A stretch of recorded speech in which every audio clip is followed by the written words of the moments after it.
Hello, my friends. It's good to see all of you. Appreciate your patience while I get this all set up. It do be that kind of day, I tell you.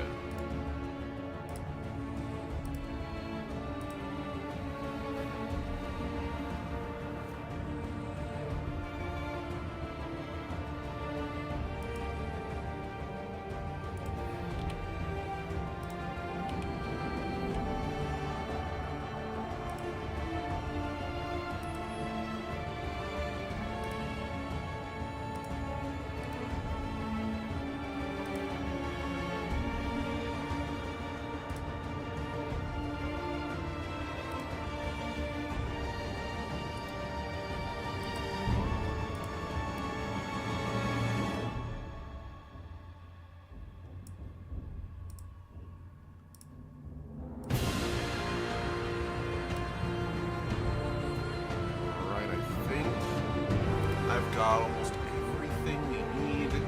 I appreciate everyone's patience. I'm not even promoting this any more than I already have. I figure folks will either watch or folks won't. So, huzzah! Give me one moment. Nope, just gonna grab these.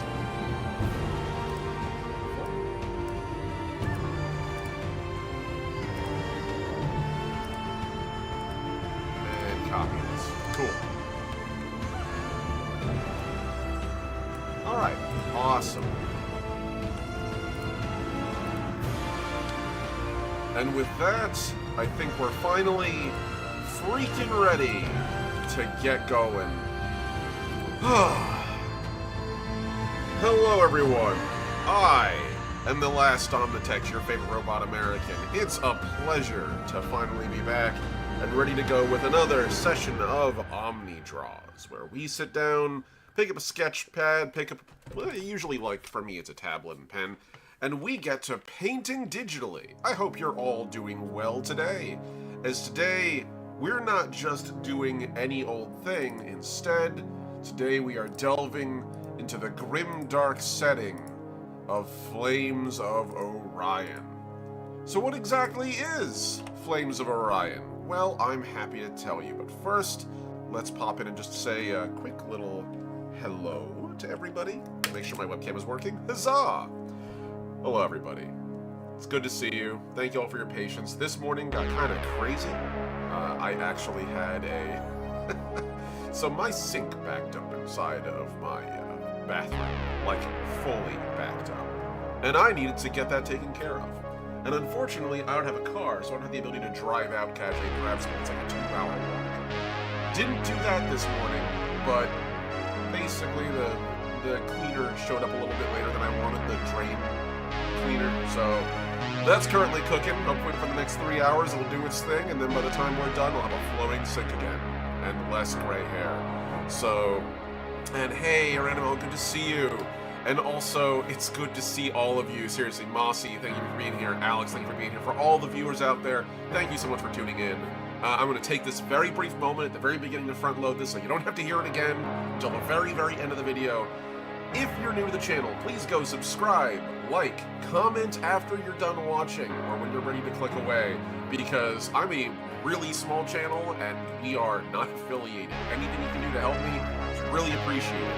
Likewise, also, if you want to support me more directly, you can go to patreon.com/thelastOmnitect. I have my webcomics, tabletop role-playing games, and all my content that I do there. In many cases, you'll get some unique stuff there. And supporters get my webcomics 2 weeks early, as well as a whole bunch of cool, unique art and behind-the-scenes peeks.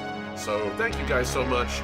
Huge thank you to Ampersand Atlas and JJ Gray at Tier 1, Necronomus and Souls Rolls at Tier 2, and the amazing Mossy the Mighty and Heinrich the Heroic at Tier 3. You guys keep a roof over my head.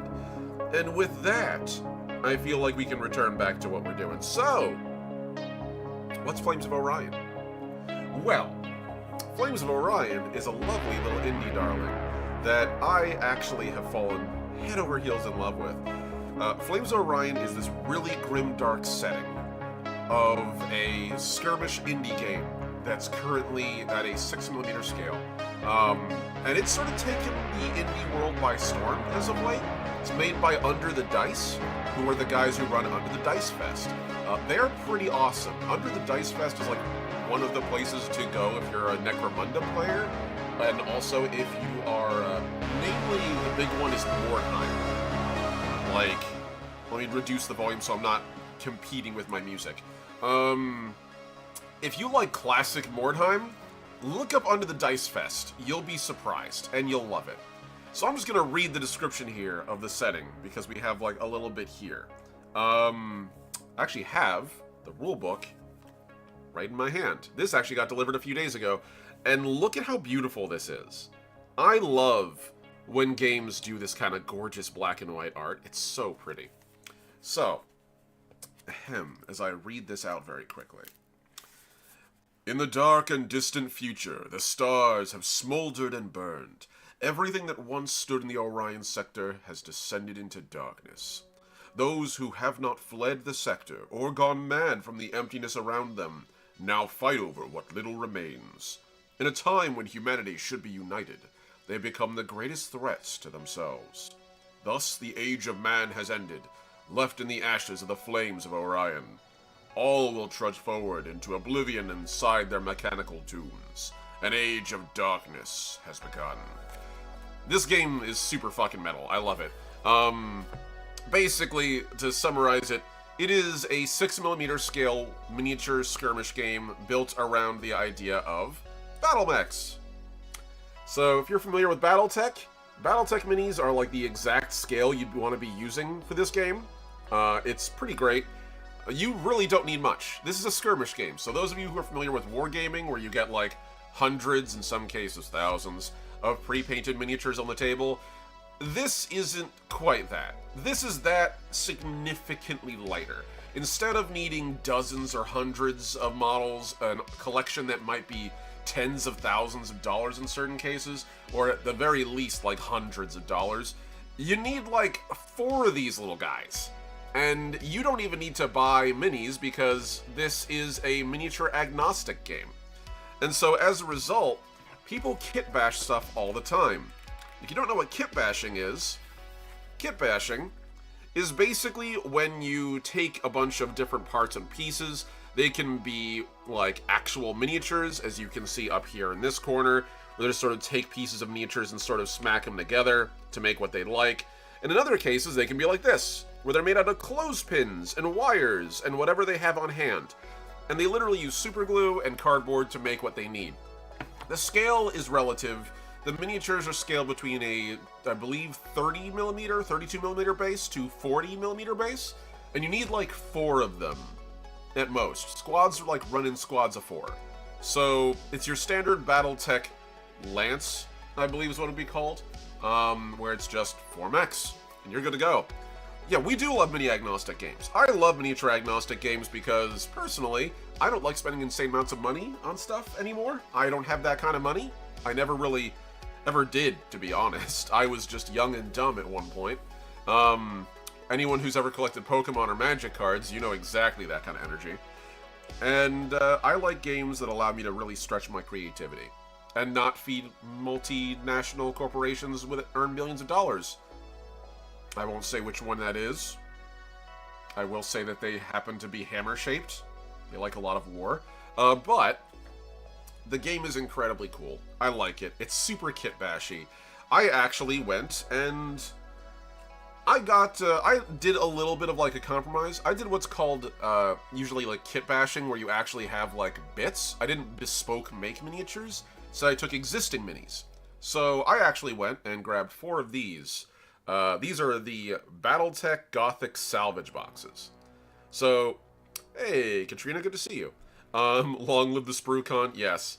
So, Battletech Gothic is exactly what Battletech is, but instead of it being a science fiction hard setting, it's literally just they took it and made it grimdarky and spooky, and it's literally just like an alternate universe version of the game. I'm actually not a big fan of Battletech Gothic, but for miniatures set in the grim, dark, brutal setting, you really can't get too much better than that.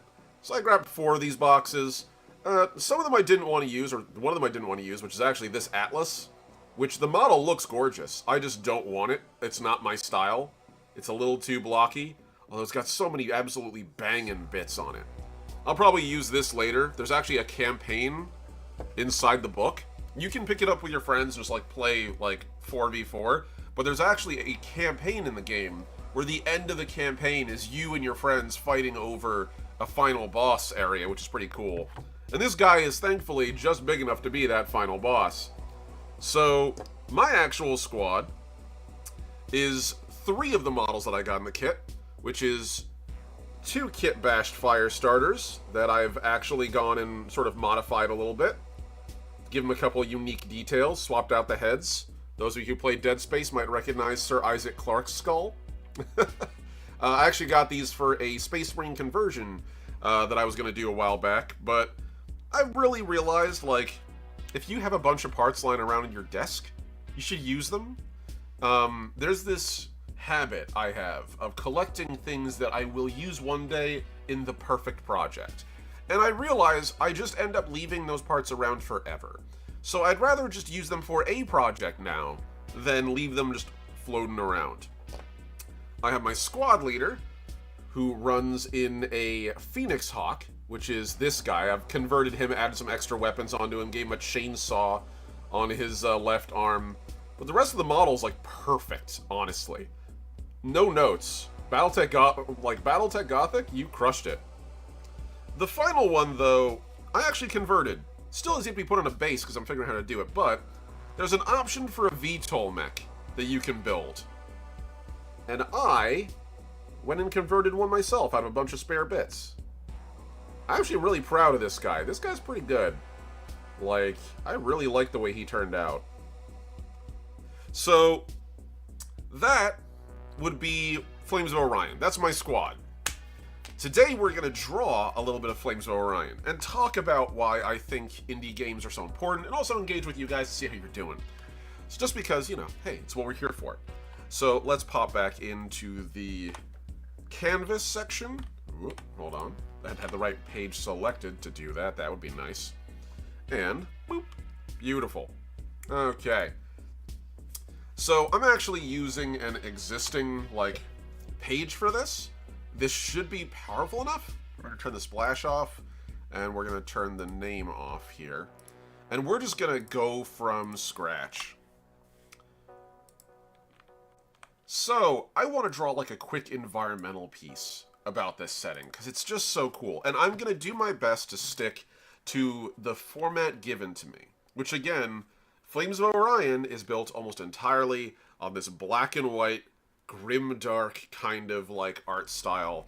It's got this very like, I don't know how else to describe it, except for like messy, grungy kind of quality. Oh, that guy's cute. I think he's cute too. I like him.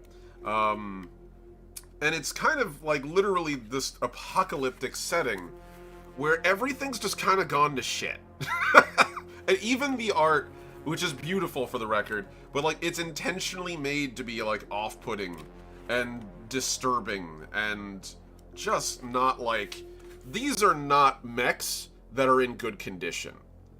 The whole premise of this setting is in the world of Orion.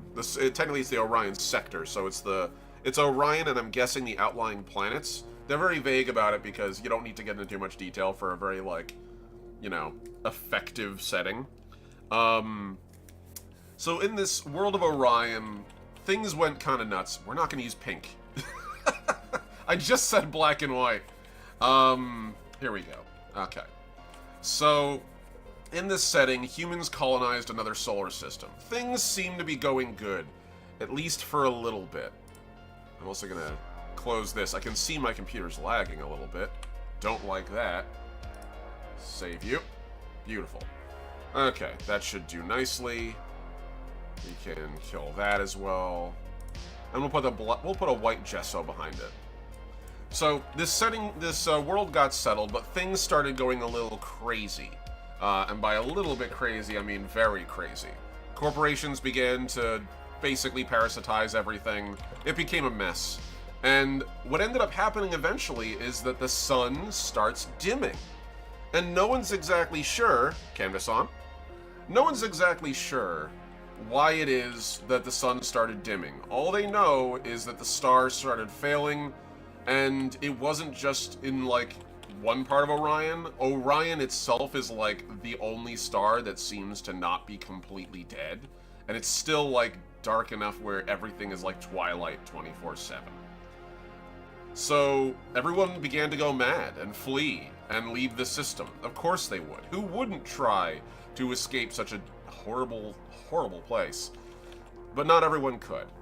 And corporations, other groups began to flock into the system to fight over what's left of it. You have basically everyone grinding themselves into oblivion, as there's nowhere else to really escape to. And so you just have this really horrible Grimdark setting where you're just invited to make a mech and smash it against someone else. There's no super formal rules for, like, army construction, per se. Like, you do have them, but, like, the general gist of it is that you sort of just build 4 mechs, you have a budget, and you can choose a faction. The factions just give you special abilities, and everyone uses the same mechs with the same kind of parts. I'm just doing a little bit of cool, like, environmental art in the background, I think. There we go. Just something that feels like a little bit dingy, crappy. Usually, rule of thumb, if you want to make something look like it's falling apart, give it exposed girders and stuff, and that usually does really, really well. Usually like busted antennas, like things hanging out of it. So, the whole setting's kind of in limbo. The sun is going out, and everyone's trying to find out, like, how to survive. And the answer is usually no one's really, like, actually gonna find the answer. There's a campaign where, like, maybe you can turn the sun back on, but we don't know, really. Shrug.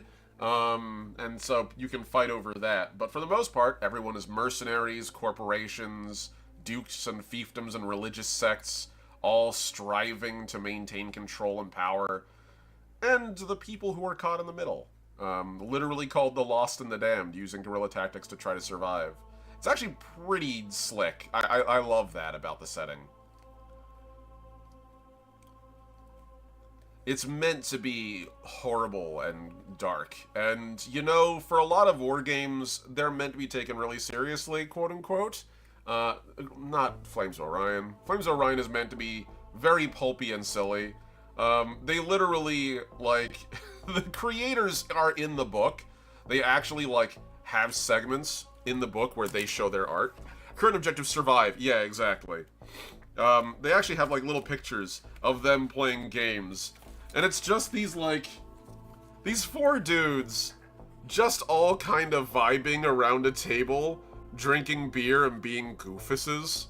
Like, they even appear in the book as, like, mercenaries you can actually hire. Like, they have, that's one of the ways to play the game is like, oh, just recruit mercenaries. And so, like, one of the mercenaries is literally one of the guys in there, and he's called Dallas, and he literally is just him in a cowboy hat. Like, how can you not love a game that doesn't take itself seriously?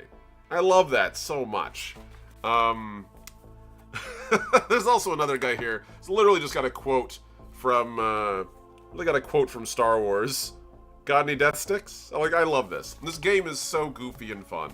And it's meant to be goofy and fun. It's literally just, here's the darkest, bleakest setting we can make. Now take a bunch of little plastic mans and smash them together on the table till they die. Then have fun doing it. It's really, really enjoyable. I kind of love that. I'm going to do something, like, I want to break this up. As cool as it is to have, like, this city, and I love the idea of, like, this perpetually descending, like, city in the background. I'm going to keep drawing these towers, because actually it's really satisfying. Like, visually speaking, I really like the way that that looks. But I don't want to do it purely just that. I want to make it a little taller. There we go. I think what I'm going to do is I'm going to add, like, an agrodome in the background burning. Anyone who's ever watched Big O, you know exactly what I'm talking about. Where, like, it's this big geodesic-style dome in the distance where people can live in. Like, something like that. Have it, like, again, everything's kind of busted and fucked up, so... Literally, this whole setting is just, hey, how bleak can we make it? The answer, very fucking bleak. But I'm actually in love with this game. It's actually designed to be super easy. Anyone who's out there and played games... How do I describe this? So I know a lot of you guys are TTRPG creators. If that's the case, then most people, when they think about, like, TTRPGs, they think about, like, Dungeons and Dragons, right? Or they think about Pathfinder. Usually that level of crunch is associated with the gameplay. For those of you who don't understand what crunch is basically, for all you, like, newbies out there, tabletop role-playing game and D&D Dungeons & Dragons. Keep up with the acronyms, I drop a lot of them. Crunch is the term that you use to describe how rules-dense something is. Like, how impenetrable its mechanics might be. And usually, for, like, Dungeons & Dragons, Pathfinder... The rules are, you can wrap your head around them, but if you want to read the whole rulebook, it's a lot. Most people do not read the whole rulebook of Dungeons & Dragons. They read what's relevant to them, and they kind of just learn that.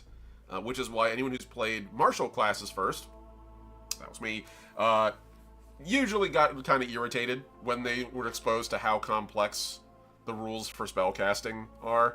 And they are very complex. And if you're playing Pathfinder, I love that game. But that game is pretty crunch heavy. It's got a lot of rules in there.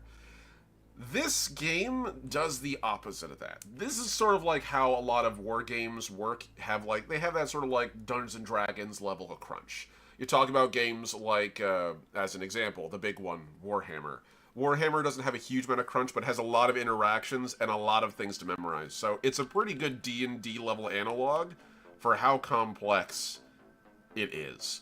Likewise, you have hundreds of other games. I would say another example would be BattleTech, which I personally love. If anyone out there wants to play the coolest, wants to play one of the coolest, like, mech battle games that's out there, BattleTech's pretty sick. But the original BattleTech is a small, technically skirmish scale game, but with rules so complex that it's as dense as Warhammer. Like, each vehicle and unit has a million things to keep track of. Heat, weapons, ammo, compartmental damage. You're basically piloting battleships that walk. And you follow all those rules. BattleTech Alpha Strike, which is my favorite version, takes that and simplifies it down, but turns it into more of a war game. Flames of Orion is, like, if we're going to use the TTRPG analog, is probably closer to games like Blades in the Dark. The game's mechanics are intentionally stripped down to be more accessible and fun and allow you to get to the part of the game you're interested in, rather than having to check page 24 about how this particular interaction works. The entirety of the rules of this game are boiled down to D6s, and that's it. Everything in the game tells you how to play it, very simply. All the mechs in the game, all the mechs that you can possibly use, which also, can I just take again a moment to just show off some of this sick-ass art right here. Look at this. I love this. This is actually one of the things you can get. It's like a little expansion. It's $1. I got it. You can actually just get the PDF for even cheaper. It has like a bunch of extra stuff that you can add on into the game to help build your mechs. The mech profiles are that simple. I'm gonna see if this thing will properly, like... Come on. Camera, I believe in you. Aha! There it is. 6 stats and a couple of basic weapons. Literally, it's as simple as, here's your value to hit, here's your strength, here's your hit points, here's how much heat you can hold, and it's pretty straightforward. Like, literally, everything is right there. Hey, I got hit? Cool. I need to roll my armor. My armor is a D6, and the value is 6+. So that means I need to roll a 6 or higher on a D6, which just basically means a 6. And I ignore damage. Hey, I'm trying to hit somebody. Cool. I have a combat skill of 4+. I roll a 4+, I hit them. They see if they dodge the damage by their armor save. It's very straightforward. Likewise, it's an alternating combat game. So anyone who's played war games like Warhammer, especially Warhammer games, I'm sorry I keep dragging Warhammer here. I enjoy doing it personally. But I don't need to yuck anyone's yum out there. One of the issues Warhammer has is it is what's known as a turn-based game. You go, I go. But the issue is that you do everything, and then I do everything. So I move my entire army, I have my guys shoot everything at once, I have all my guys charge into melee and hack you apart, and then it's your turn, after I've decimated you for a round. And anyone who's ever played a game of Warhammer knows you can get into a game that can take 4 hours in certain cases, or at least like 2 to 3, and the outcome will be determined after the first 30 minutes. And you just have to slog through the remaining hour and a half, because some person had a really good turn, and you got to do nothing. You got to watch entire chunks of your army vaporize with no repercussions. Flames of Orion is alternating activation, which means I move one guy, then I go, okay, you go over, you do your movement, you do your thing. And we bounce back and forth, meaning that it reduces the amount of feels bad, I got my ass beat off turn and there's nothing I can do. It's much faster. Actually, I would say for a lot of tabletop role-playing folks, you're very familiar with that sequence. It's initiative sequence. The only difference is it's only 2 people holding initiative and you're alternating back and forth, which is very convenient, and it makes the game feel a lot more enjoyable, in my opinion. I've played a lot of games where we've tried, like, they've tried to make a very, like, the more traditional Warhammer-y style stuff, and it just doesn't work anymore. It really, for me as a player, I value my time, and I don't like having it wasted. That's the only real descriptor I can go with. It feels like your time gets wasted when you spend that much energy preparing for a turn, and then you get your ass beat. With, like, nothing you can do, basically. And so, Flames of Orion goes around that pretty hard. It gives you options. So it's fast, it's quick, the game is designed to be effective and simple. The rules in the game are so straightforward that, like, you don't even need to write all of them down on your little sheets, and you only need 4 of these, like, little simple... You only need, like, 4 of these, like, slots. There's, like, 5 here, because if you run a campaign game, you can get extra dudes. But, like, it's really straightforward and easy. And I love that about it. It's just so nice to be able to pick up the game and be like, let's just have fun. I'm really excited to play this game. And let me read the chat here for a second. These guys are sick. Yeah, I enjoy them. I think they're cool. Also, for the record, again, like, not to shout out, who's making it now? Catalyst Game Labs? Not to be sponsored by Catalyst Game Labs, because I'm not, but if you really do want to get into Flames of Orion, these salvage boxes from either Battletech Classic or, like, Battletech, like, Gothic work really well. This is like $10 a pack. It's basically a blind box, which normally I don't like them, but if your goal is just to get 4 mechs really quick, you really could do way worse than that. That, or do even better, and either kit bash something like I've done from, like, nothing. This model cost me $0 because I had so many bits in my box from all the war games I played. Or go on to Etsy and find the many different folks who print stuff out for, like, a pittance. You should be able to play this war game for under 40 to 50 bucks. For, like, your whole life. You're done. You're set. And unlike a lot of other war games, you don't need to properly represent everything on the model. Again, it's not crunchy. It's going to be very simple and fun. It's, the phrase that often gets tossed around, which I kind of don't like, is called a beer and pretzel game. And I don't like it because it's kind of derogatory. It's usually used in a derogatory fashion. Which is really, really unfortunate. It shouldn't be. The game deserves a little more love than that. So, but it is made to be straightforward and easy. So, have fun with it. Enjoy yourselves. Okay, so I think the environment is actually... The environment looks pretty good to me. This looks like a really spooky bit here. I did borrow a little bit of Big O's domes. Like, for those of you who have, like, ever watched the anime Big O, which I highly recommend, actually, it's really good. It's written for a Western audience as well, so if you're one of those folks that's a purist about listening to things in the right language for Big O is actually English. It is actually intended to be consumed by an English-speaking audience. That's not me, like, taking a dig at any other anime. It's just literally meant to be that. So, yeah. This is like the Dome Cities from Big O. So you can sort of see a little bit of that in the background here. I kind of wanted that. Just felt appropriate. Brain too smooth. Big O is fun. It's a trip. If people liked Outlaw Star or they liked Cowboy Bebop, you'll like Big O. It's fun. It's a trip. The second season's fucking amazing. First season's a little... you need to get through the first season a little bit, but you can pick up any episode and just have a fun time. So let's get to the actual mechs. I want to doodle some freaking mechs. Let's start sketching. And also I should probably do like an environmental... They'll do like an environmental background. I can actually just reduce the opacity here.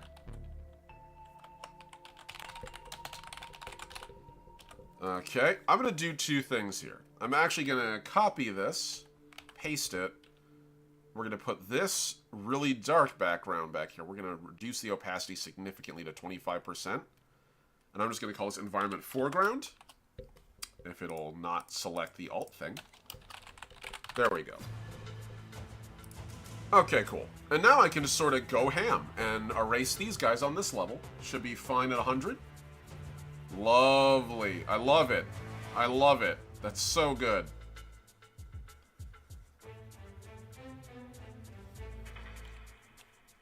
And then I can sort of get in here. And this will let me sort of like denote the background from the foreground a little more. There we go.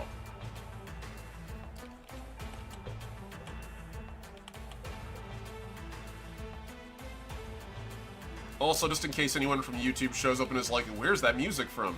Hey, check my description. I post all the music that I use in my videos there, just so that there's no concerns or issues. Cool, so we've got ourselves our background environmental stuff. We got our foreground environmental stuff. Let's sort of mess around with this. It's funny, I'm playing Surviving Mars at the moment, and those domes are very familiar. Yep, atmospheric domes are such a mood. They work so well. Also, just making sure audio is looking good. Audio's looking good. Okay, let's get on to the mechs.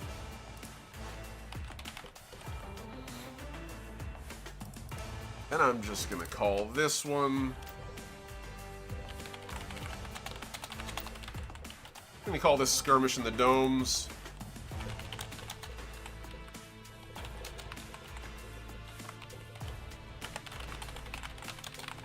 I'm actually thinking what I might do if, like, I really am enjoying this game.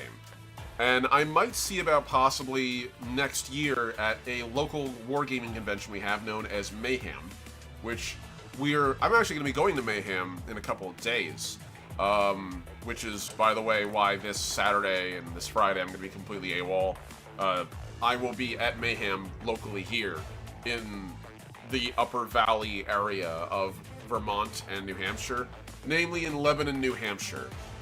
It's this lovely little tiny historical indie wargame event. It's really cool. I noticed to put the environmental, like, I'm just going to reduce the opacity on that a little more so I can sort of doodle a little more effectively. And I'm going to use some of my minis as references. I'm thinking of actually running a Flames of Orion event next year. I think it might be fun. I would just need terrain is the big thing. So, I think I can manage that.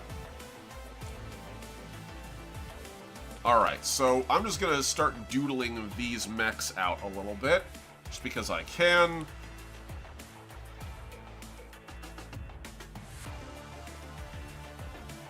Here we go. Just gonna sort of go with these big sort of legs. So the mech that I based my leader off of is called the Phoenix Hawk, which for those of you who ever watched the anime Macross, you'd be familiar with it. Fun little fact, when Battletech was first getting going in the 80s, they got a bunch of designs that they bought off of existing like properties. And they got some mech designs from this one company called Harmony Gold. Now, Harmony Gold are the guys who were in charge of Robotech and localizing the very popular anime series known as Macross. Unfortunately, they thought they had complete rights to all the stuff involved in Macross. They did not. But they thought they also had rights for making toys and selling the image for use in other things. They didn't. But they did anyway. They sold it to a number of different people, including BattleTech.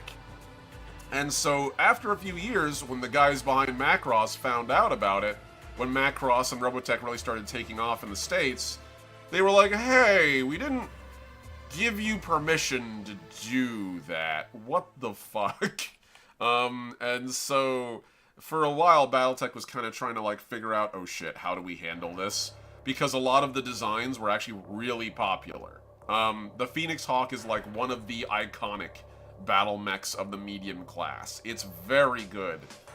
And it fills very important strategic roles. It's not the kind of thing you can just sort of, like, leave out during army composition. It's, like, one of the best scout mechs in the game. So, the solution they came up with was what they called the unseen designs. More or less, they decided that they would they'd take this number of mechs and be like, okay, the miniatures we have made using that old design, the art we made using that old design, we will no longer reproduce it till we have redesigned it ourselves and made it sufficiently distinct. It must be sufficiently distinct, or we can't use it for a while. So the mech designs were there, but they didn't release miniatures or art for them for a hot minute. They pulled all the original anime art that they used, and it's literally the anime art in certain instances. It's pretty explicit how much they did. Let me just show you guys this. So, they literally took a lot of the old designs and just straight up copied them. Probably one of the most famous is known as the Archer. So, the Archer, the Warhammer, the Rifleman, and there's like a couple more in there that are just like very clearly just ripped off from the existing setting. And so, yeah. Left and right. One of these is the Warhammer. That'd be the one on the right. That's the BattleTech one. The one on the left is a digitized version of the mech from Robotech called the Tomahawk. It's very much the same. The Rifleman is another grand example. I don't say this to drag Harmony Gold, by the way. Their whole legal position was very fucking confusing. So, the Destroyed Defender from Macross. The Unseen Rifleman, which is literally just the vectorized version of it. And eventually, they did this thing called Project Phoenix, where they went and remade all the designs. I need to move my head. My big head is in the way. There we go. And on the right, we have the Rifleman, the revised BattleTech version. So they went and redid this with all the different mechs. As you can see, the Tomahawk on the left, to Warhammer Unseen, to Warhammer Modern. And they sort of did the same thing with all of them. Archer, the left is the Spartan Destroyed from Macross, the Unseen Archer, the remade Archer. So, they went and did this over and over again, and I love it, it's so fun. Yes, the Fiery Falcon instead of the Phoenix Hawk, yeah, pretty much. And again, it's easy to drag the guys at Harmony Gold, but it actually was kind of complicated. Like, the whole system was kind of confusing. It doesn't seem like there was any, like, ill will, because the guys at Harmony Gold really took making their translation seriously. It's very funny because Robotech is actually a pretty good show. I say this as like someone who likes both Macross and Robotech. Robotech is actually like legitimately its own anime now. It has its own plot. They combined like 3 other anime, literally, they combined 3 other anime to make it. Because Harmony Gold had the rights to like Macross, Southern Cross, there's like one more, that they literally just stapled them together because they were all made by the same studio, and they were like, oh yeah, we can do that. And it worked. They did a pretty good job of it. So like, they gave a shit. They just didn't handle it well. I say all this because I love the Unseen designs because I like Macross. So if you ever want to find Fun mechs. Like, have fun with that. Go mess around with it. These designs are really entertaining. Okay, I'm gonna do a little bit of the Phoenix Hawk here. That has this very distinctive design. So the reason I brought this up is because the Phoenix Hawk is one of the unseen designs. It is literally the Veritech fighter from the original series. I believe it's specifically Rick Hunter's mech, for those of you who are Robotech fans. And if you're not, don't worry about it. It's fine. Okay, so we've got this, like, one mech sort of traipsing around through here. I kind of want to, like, shrink it a little bit. Have it like these mechs are kind of, like, wandering around in, like, the wreckage. I think that could be fun.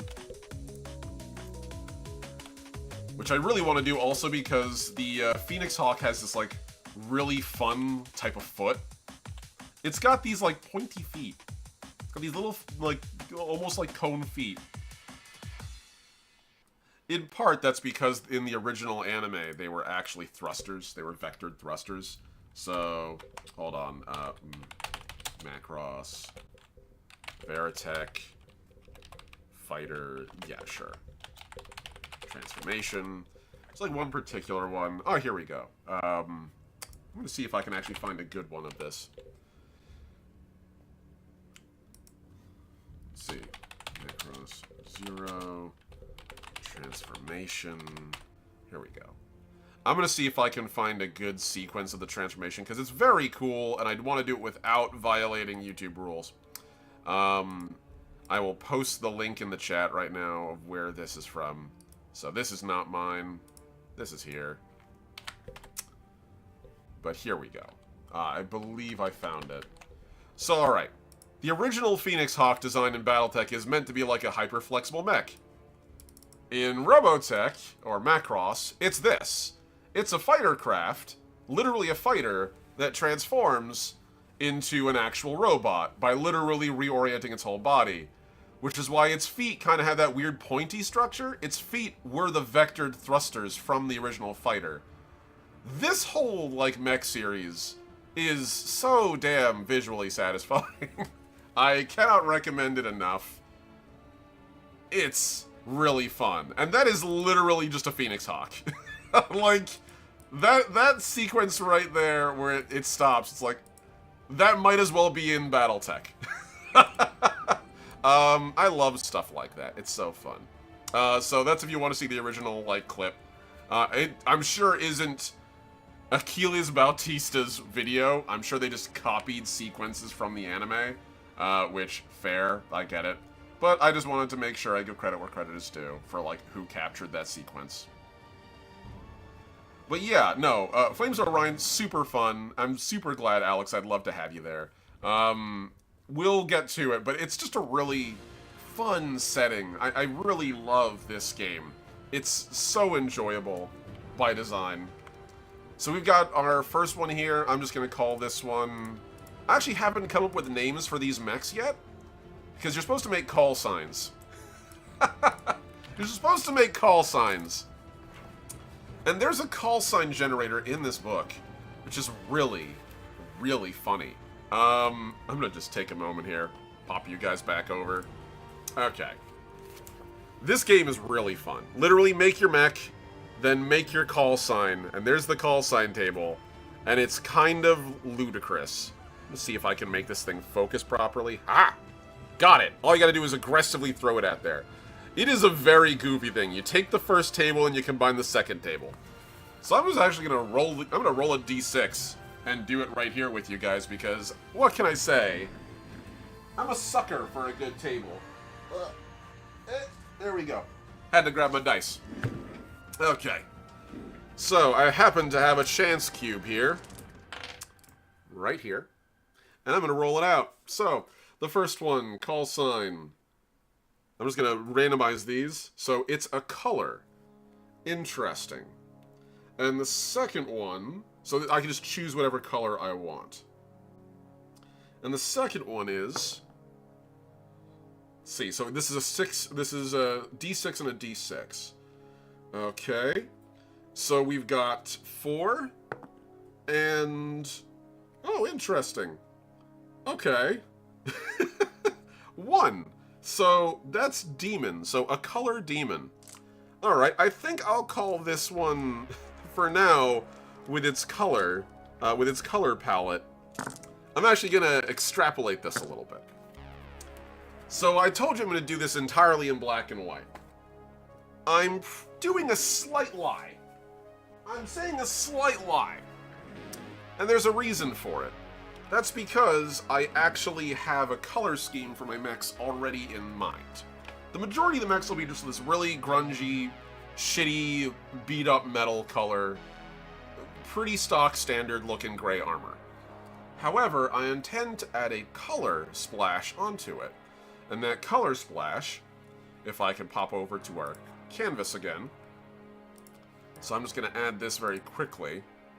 I'm not going to put it on the actual thing, but I'm just going to sort of put it off to the side. Here we go. So the colors I'm going to be using are going to be orange. Oh, there we go. Yellow. Green. Cyan. Like a nice turquoisey kind of cyan. And then like a pale kind of like periwinkle. So these are the colors I'm going to be using, but I'm not satisfied with how they look, so we're just going to adjust these a little bit. We're going to grab this, and I'm going to just desaturate it a teeny bit. Increase the luminosity a little bit. That's a little bit more like it. That's kind of that zone. I want that, like, retro 80s kind of color scheme. So, my thought is that the mechs are going to be mostly gray, but then they're going to have this splash of color that goes along them. Like, this single strip of color that goes along it. And so, the name of my group, I'm calling them the Sundowner Militia, which is a reference to my Battletech squad, which is the Sundowner Mercenary Company. So, I like the idea of, like, these colors, because this is a very, like, 70s, 60s shade. And also, hey, yeah, Katrina, that's also, like, I do have a purple in there as well. Like, I just stuck with the initial 5, but, like, I technically do go, like, all the way out to, like, that sort of deeper, kind of, like, desaturated purple to, like, a puce, almost. Basically faded 70s colors. That's really what I'm looking for. The only one I really don't have as much of is a red. I actually intentionally avoided red because it's too striking. So, I don't have a pink. This is basically the colors we're looking at here. So I'll splash that in too, even though, like, I'm probably going to keep to the original 5. And I might even truncate it down to just the first 4. But the reason I bring these colors up is the name. So we have we have demon and a color. So I'm going to say Tequila Demon. I think Tequila Demon is the name of this mech.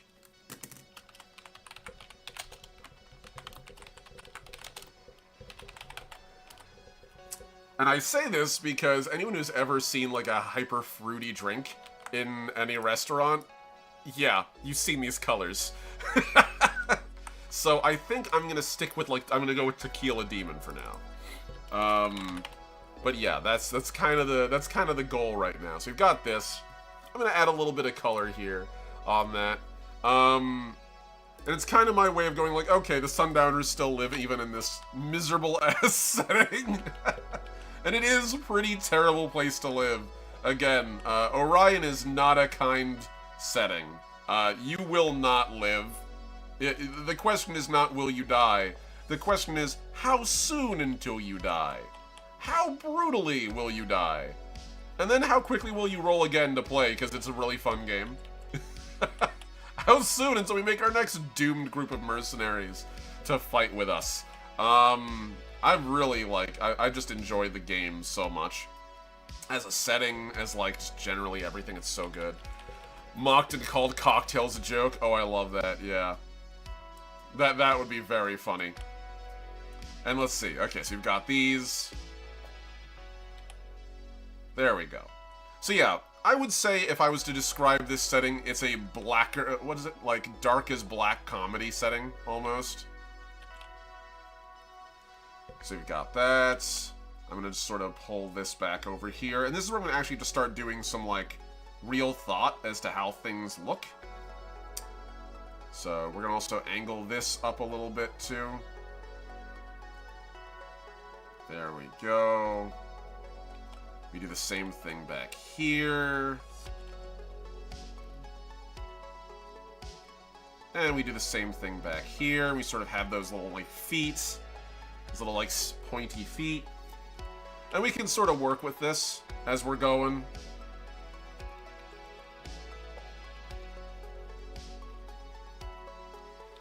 There we go. And this is, again, me using my actual miniature as the reference. So, bit by bit, we're getting there.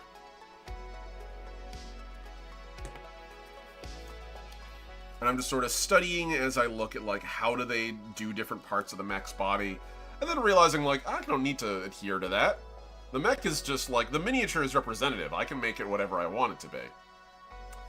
I highly recommend anyone who is uncertain about getting into wargaming or anything, or who has, like, interest, and just doesn't want to get into things like Warhammer, or doesn't want to get into, like, other really well-entrenched games. I actually highly recommend you take a look at the indie scene. It's really good. Much like in, you know, tabletop role-playing, where the indie scene is really where all the lifeblood of, like, innovation is, the same thing applies in miniature wargaming and in skirmish gaming. If you want some really fun games that cost, like, nothing to play, your best bet is to go there. Go take a look at games like Turnip 21, where you can get, like, historical miniatures and just make a bunch of goofy-ass, like, Napoleonic-era mutant guys who trudge through the mud fighting over what their favorite tuber is. I'm not even joking about that, by the way. That is the plot of Turnip 28.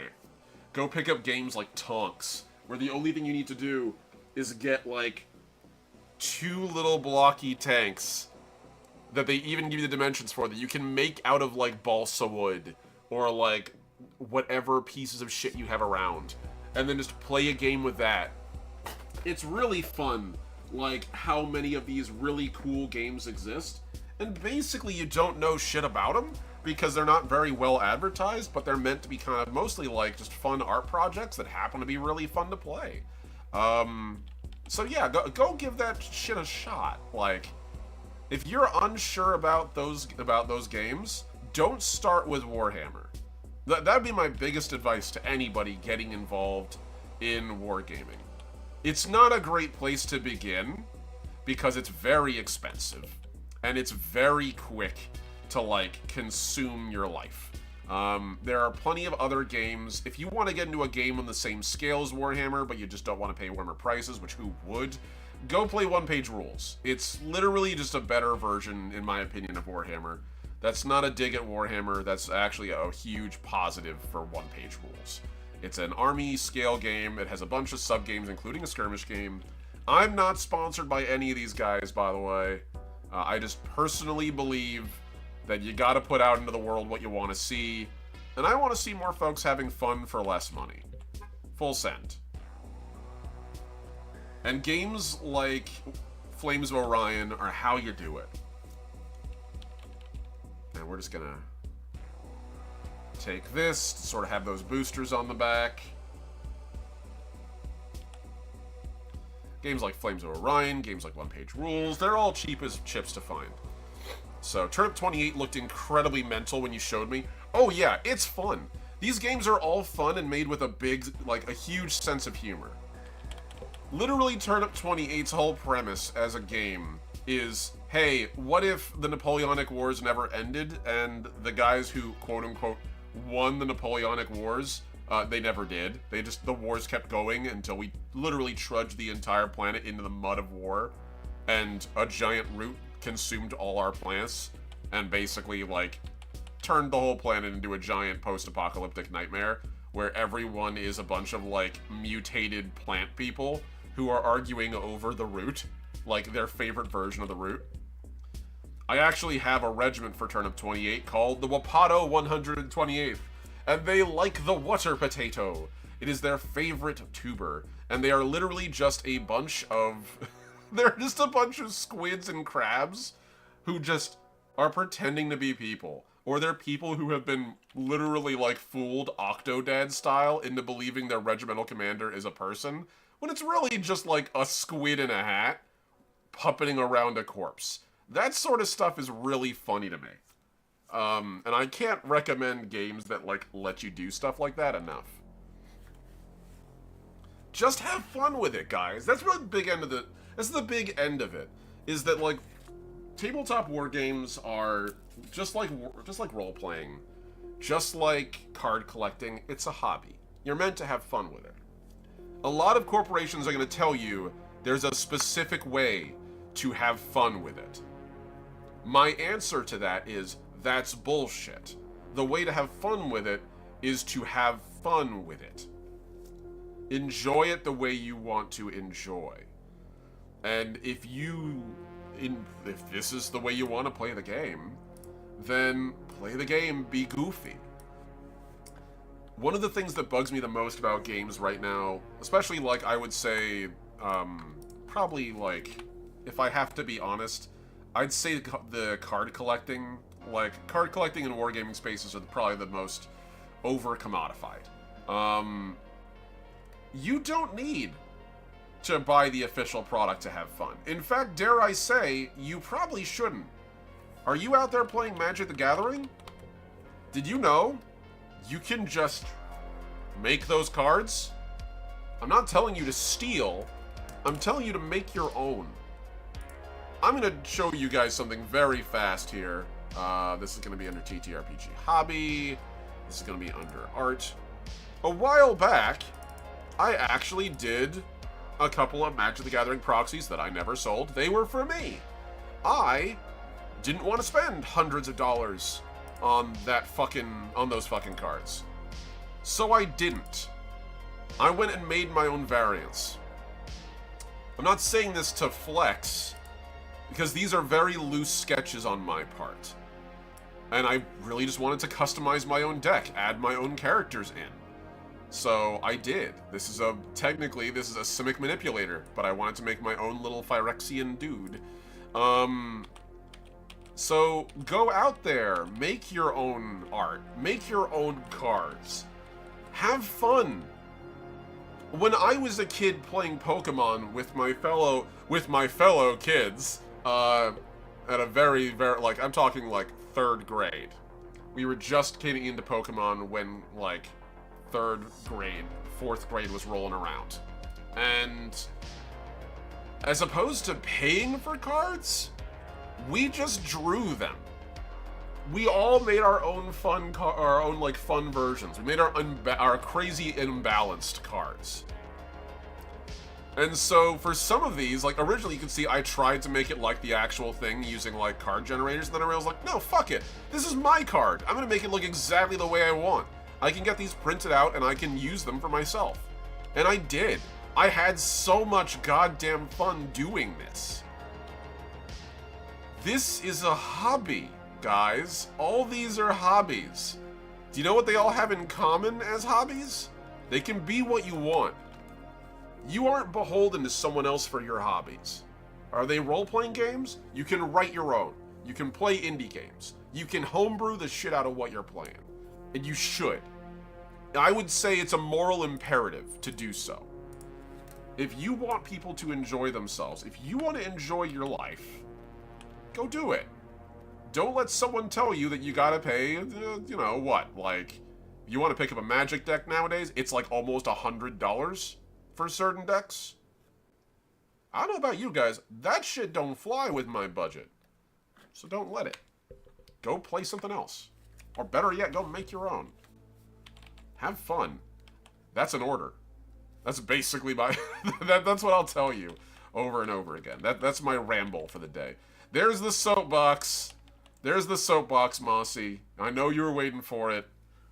There it is. It came out. But yeah, so, like, go have fun, guys. That's really the only thing that matters at the end of the day. It doesn't matter whether you're playing official or not. It doesn't matter whether you're playing with, like, official miniatures. Fuck that. Operate from a position of fuck you. as John Goodman said in a particular movie, which I cannot remember the exact name. I think of The Gambler, where it's like, just, you know, operate from a position of fuck you. If you having fun, cool. Fuck you, I'm having fun, basically. I did polish up just in case. Thank you, I appreciate it. Omni's ordered me to have fun, the pressure. Yes, go, have fun. I demand it. I insist upon it. Look, I'm saying compared to the robot in Matrix, in the Animatrix, like, this is a pretty gentle demand, okay? All I'm telling you guys is to have fun. I'm not saying we demand your flesh. We insist upon it. God, that sequence was so fucked. I will remember that until the day I die, how messed up that was. Love the Animatrix, though. So we're just doing some quick doodles here. Nothing too fancy. Again, this is meant to be just kind of like a messy sketch. Okay, and I'm just gonna sort of get in here, swap this out.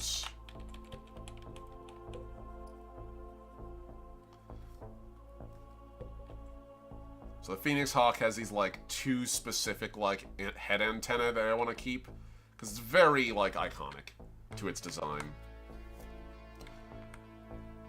They have these angular plates on the shoulders, which in the anime shoot missiles. Fun little details.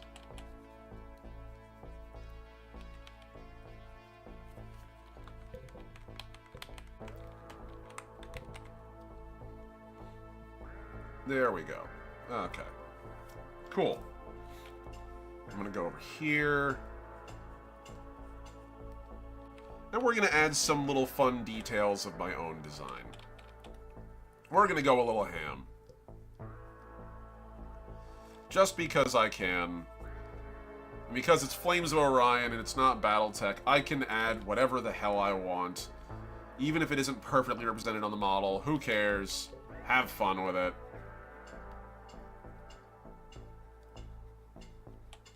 Sounds like they're out there doing their construction again. Hopefully that's not too loud.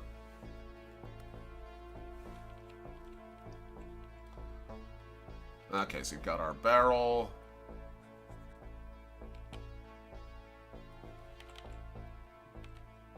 We're just gonna dust that off. And then I'm gonna add the second layer here.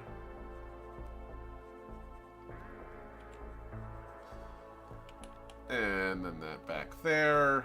We've got a little shield on this side. A little Chobham shield from Gundam, basically. So we're just going to sort of block that out. But yeah, I actually really recommend folks check out games like these, just because they're so goddamn fun, and what's the point of living if we're not going to have fun? It's just really enjoyable. Also, like, what can I say? I'm a sucker for mechs. I'm a sucker for mechs.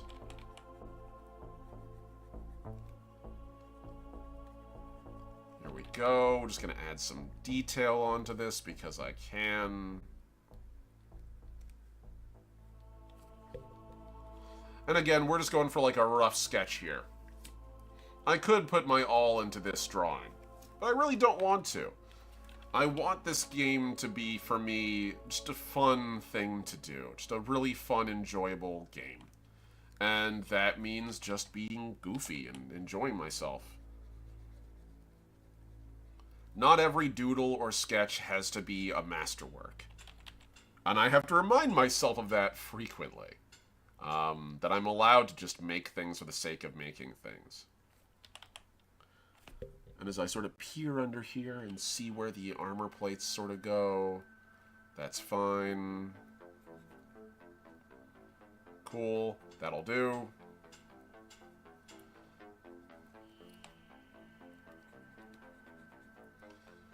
There we are.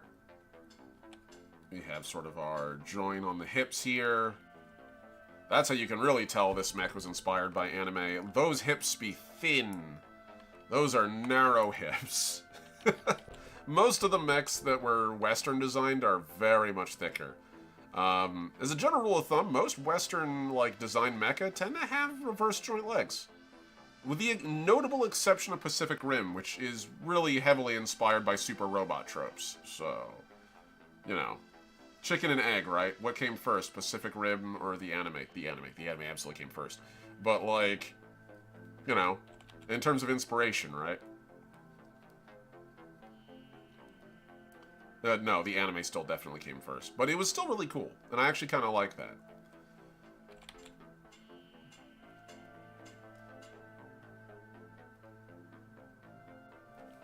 There we are. We're just going to add some of these. Add a little bit of depth to this design. Okay, cool. Looking alright, looking alright.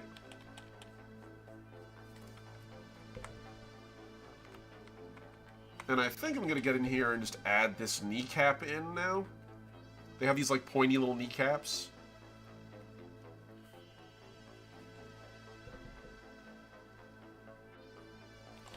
And we can also add a little bit of light. Actually, this probably, the light is from below on this, isn't it? It probably would be, because Flames of Orion, the setting is not, like... They don't really have a sun. I mean, they do, but it's like twilight levels of light all the time. Which, by the way, can I just say how horrible that sounds? If there's a setting that could be described to me that's more unpleasant than Flames of Orion, I really can't think of it except maybe Scorn, which is so fucked up. It's so unbelievably fucked up.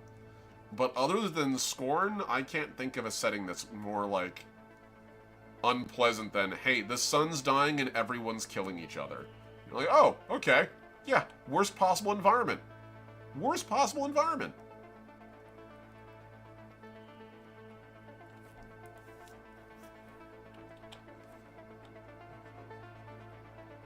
It's like that bit from Armageddon, where it's like, so what's the terrain gonna be like down there?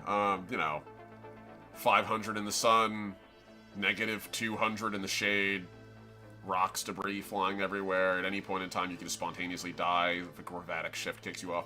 And the guy's like, let me cut you off there. Worst possible environment ever. That's all you had to say. Worst possible environment.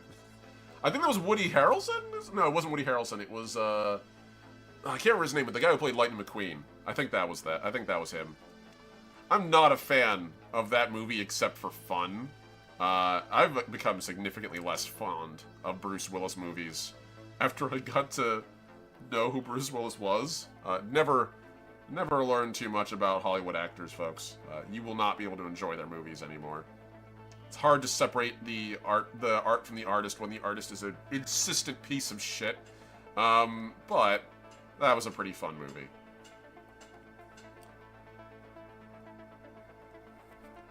Owen Wilson, thank you! Owen Wilson, yes. Lightning McQueen, ka-chow! That's him. That's the guy.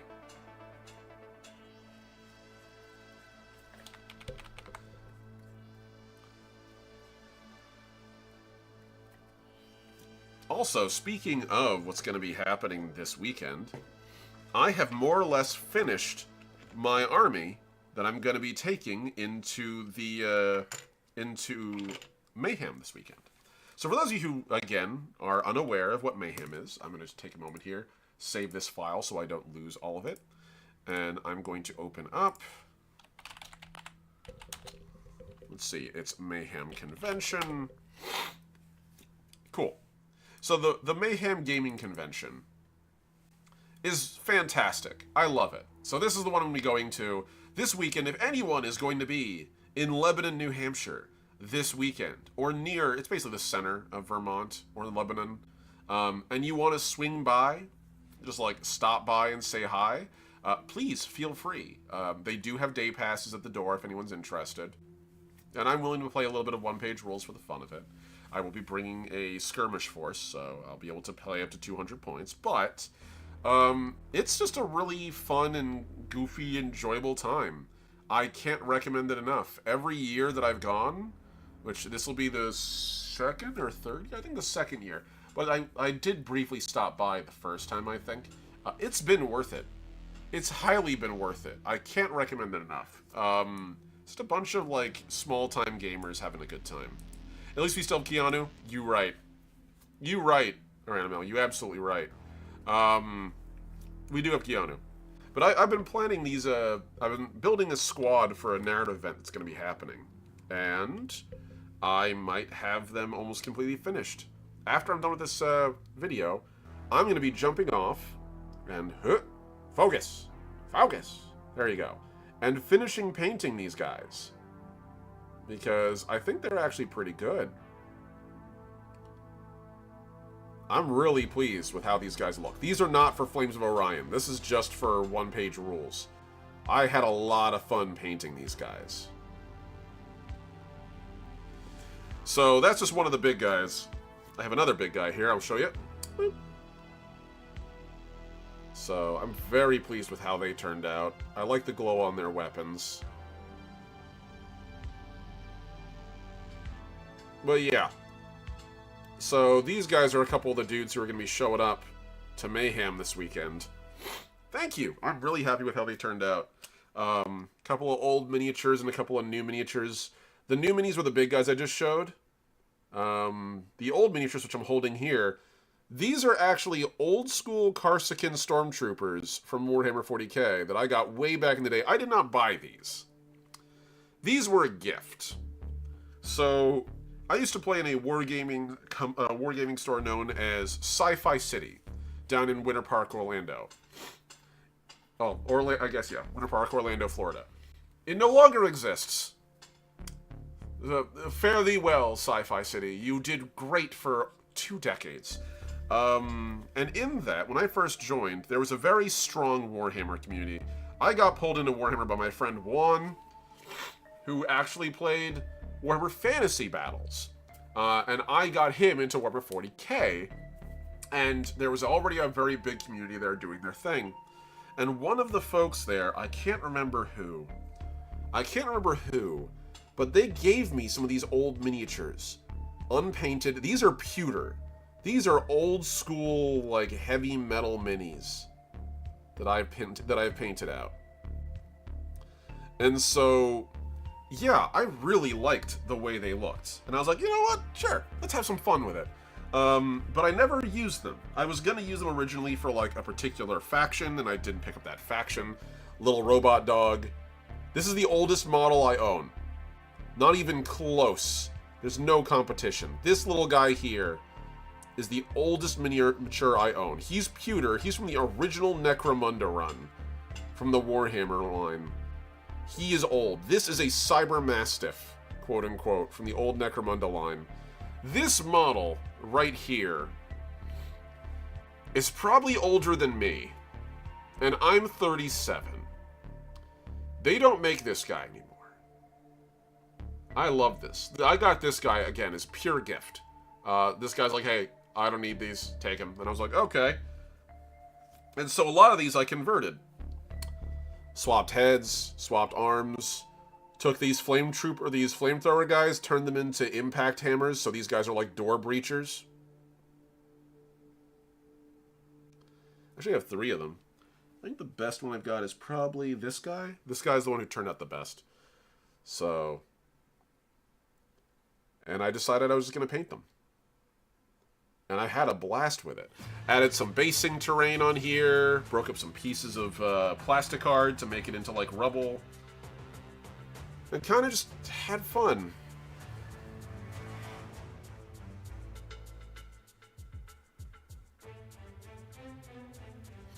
I've been really enjoying it. It's been an incredibly fun experience getting these guys painted.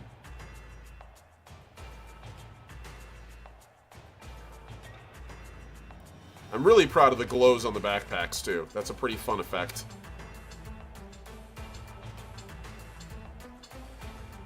Amir Bibi. Yes, best pupper. Smallest pupper. I call them Mitzi. Mitzi the Cyber Mastiff. They're not even used on the table as an actual, like, model that fights. This is a marker to let someone know that I have a special rule in a character. But it'll do. So yeah, I've been enjoying working on these immensely. And I'm excited to bring them to the games tomorrow. I'm even in the process of whipping up a special storage solution to bring them in to make it a little bit more thematic. So, I've been having a good time with this. Alright, we're getting towards where I would normally want to get a little further along in this art, so we're going to get there. Hold on, that's a little too bright. One pass, preferably, so that way I can brighten this side up a little more.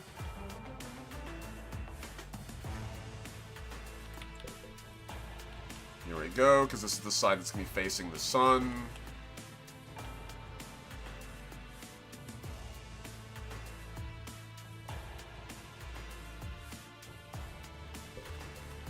There we go. And we have a little Chobham shield on the other side.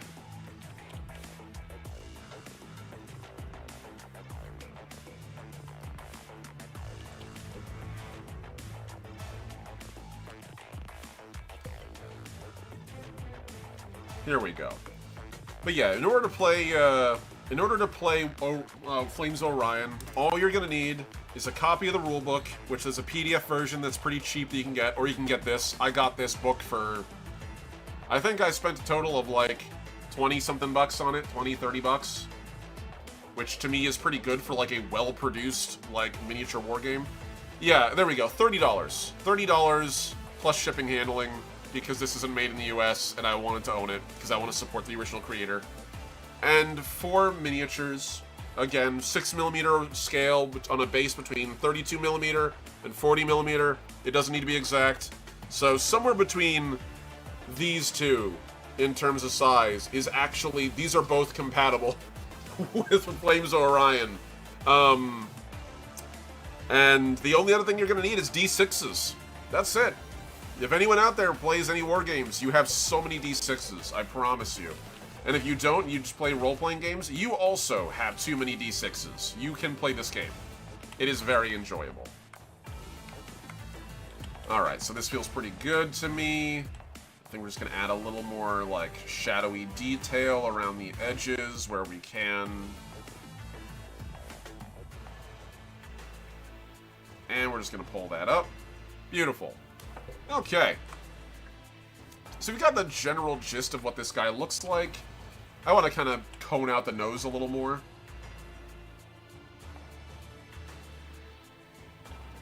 And we're going to just slightly darken this area too.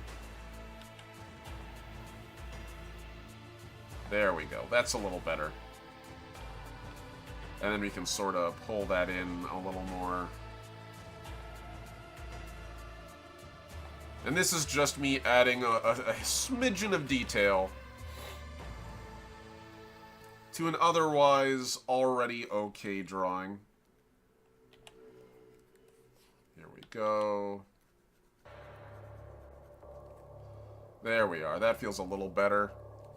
The other one was a little bit off, I noticed, so there we go. That feels a little more like it. We can get in there, sort of.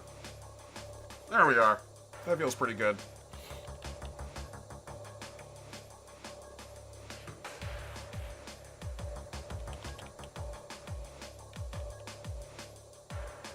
Now we can get into some actual, like, coloration here.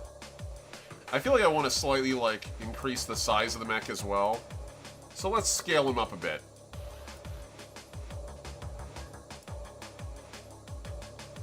That works. I wonder if I can put the environmental foreground over him. That could work, but I kind of don't like that. It's a little too much. So let's add a little bit of, like, extra ahead of this guy. I'm gonna call this, just, like, terrain. And we're just gonna add this in. Just some ruined buildings and some girders. Debris is really easy to sketch out, actually. It's not that hard at all. It's just kind of make, like, rough sketches of what you'd think a building would look like, then just tear it the hell apart, and you're basically good. There's not really much more to it than that.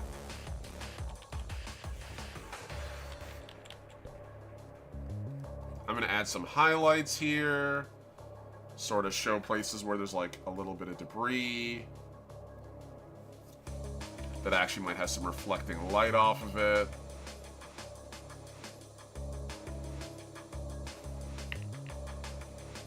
from like the really diminished sun in the sky, which I do want to add a very dark skyline to this too.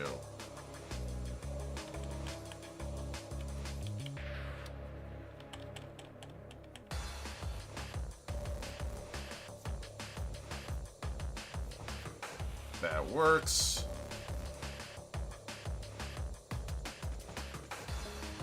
Okay, if I take this, add in all the other details, we're pretty good.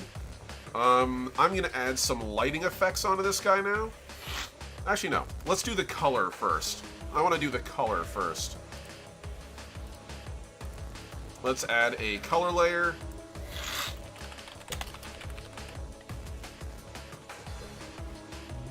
So this is where we get to use those colors I mentioned before. I want to make a really fun, like, logo design on the shoulder. So I'm going to grab some of the colors we have. We're going to start with the orange.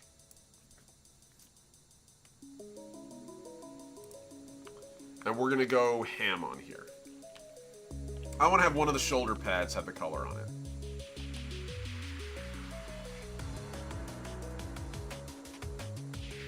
So we can actually pull this back at any point, which I might do.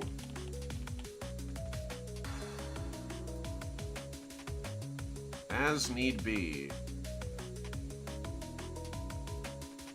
We're going to use these more desaturated versions of the original color. Whoop, hold on.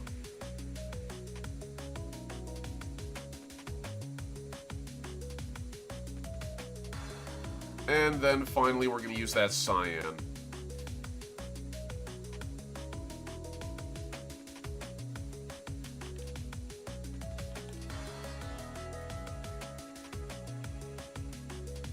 Cool. And now we can go into here. I can erase this section down here, because I'm going to actually add the Mercenary Company logo into this. And I'm actually going to use an existing image we have. So fun fact, there's actually a series of logos for the game already. This one, I really like the way that looks, so I'm going to incorporate that logo into the into theirs. Just a very simple, like, doodle here.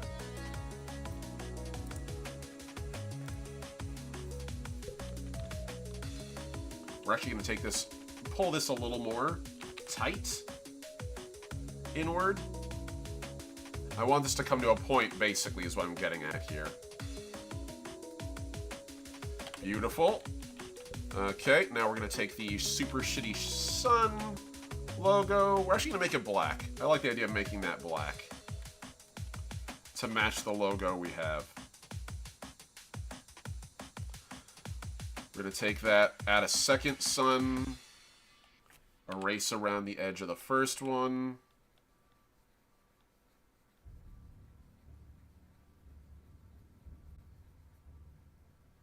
Beautiful. Add that back in again.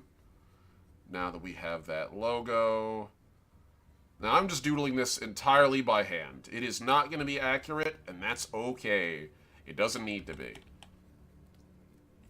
And then I'm going to get in here, and I'm going to make a star. A little starburst.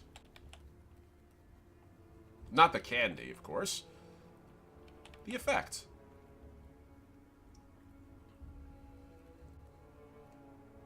That'll do. Sort of an Eye of Sauron kind of logo.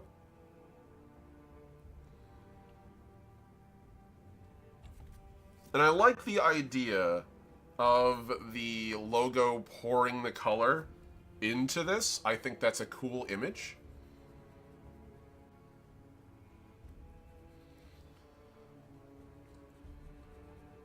And then we can just sort of get in there and grab each of these colors and force them in. Ooh, hold on. There we go.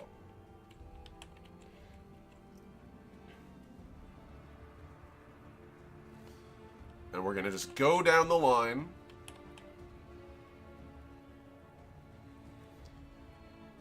Pour each of these colors back into it. And then finally grab this last cyan color. And sort of just add that in. And they're all going to combine to make white.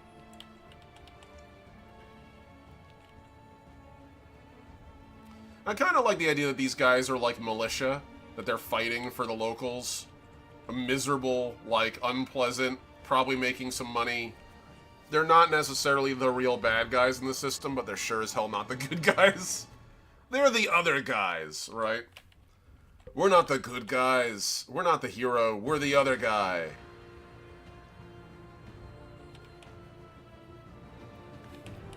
And then I can just take this, and using the same techniques I've used before in other pictures, we're just going to sort of cleave it off, make it look like a decal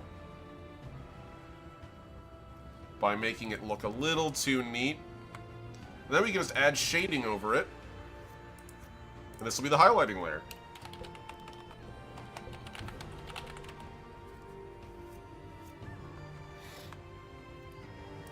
So this is where I get to have a little fun with this. I think a nice, like, glowing white optic would be really cool here, so we're gonna run with it. I'm gonna make this as like, vivid as humanly possible. Going with a real Zaku eye energy here. Where the primary sources of light on this guy are its own illuminated, like, light sources.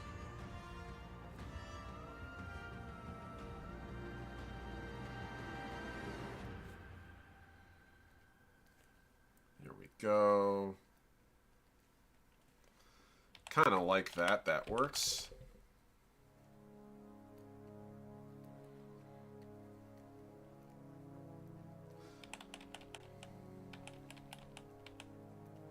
And we can really get in there and just sort of go nuts. I'm going to add just one detail to it to really make it stand out, though. Make that center eye completely pitch black. Let's get in there for heat and some of these other sections.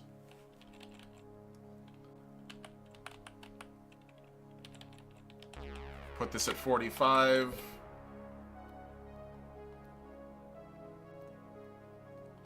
Because heat is a huge part of this game.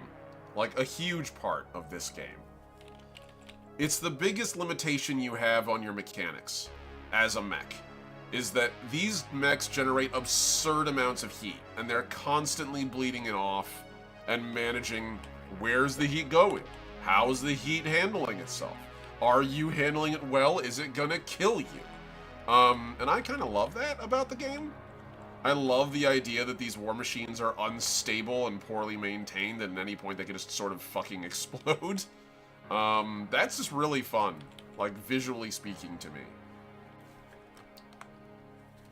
We're gonna add a little bit of extra, like, light inside here. Normally I'd put, like, a red here to really, like, denote it, but, like, in a game where color is used this sparingly, white will do quite nicely.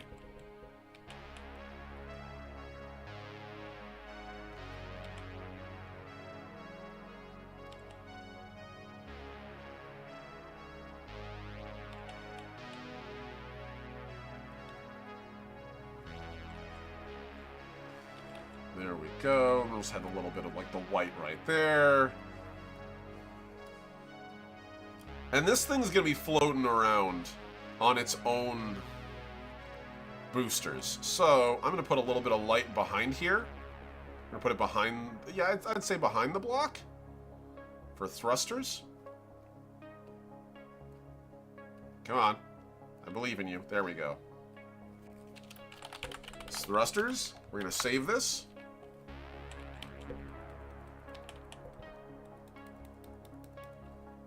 Sort of just give it, like, the it's gently gliding over the terrain kind of energy. We'll do the same thing in the back because this thing has two giant back thrusters here.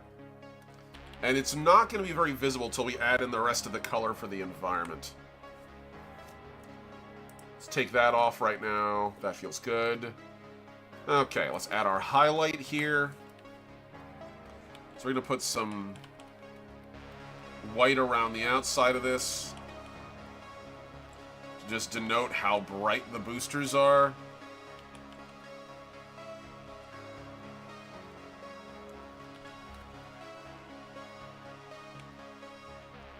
And we're nearly done. Probably just a couple more minutes and we'll be complete. And again, I'm trying to go for like a highly stylized look here. So this isn't going to be the most pretty finished picture, but that's the whole point. I don't want it to be a pretty finished picture. This is supposed to be a messy, gritty kind of thing. Honestly, I might like end up using a variation of this image for the poster next year if I end up doing that event. Because I think that could be really, really fun.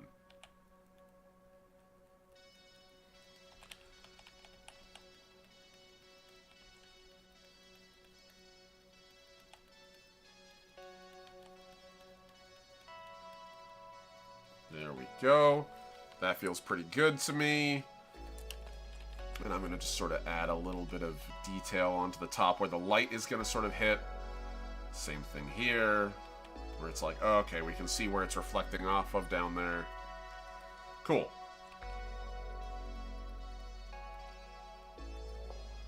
And then back here, we'll do the same thing to let folks know that actually the back of the mech is going to be glowing from the boosters.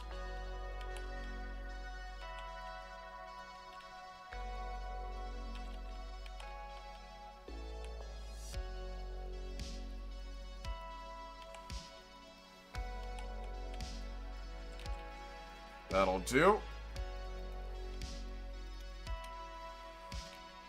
You know, it's funny. When I was a kid, I didn't realize not everyone saw color the same way I did. Color and light kind of behave a little differently for me. I found this out later because I have astigmatism. And as a result, I have like a refraction. Like I have a slightly distorted lens in my eye, effectively. Which means that every time I see light, I kind of get these pretty starburst effects over it. And I realize now, anytime someone draws light that way, they probably also have astigmatism. It's kind of cool. I didn't really ever think about it until later. I'm like, huh, all those anime, like, showing the lens flare kind of things? That was probably drawn by someone with astigmatism. That's kind of cool. And I just sort of love that. It's just really fun. Okay, we're going to add a little bit more, like, white to the bottom here.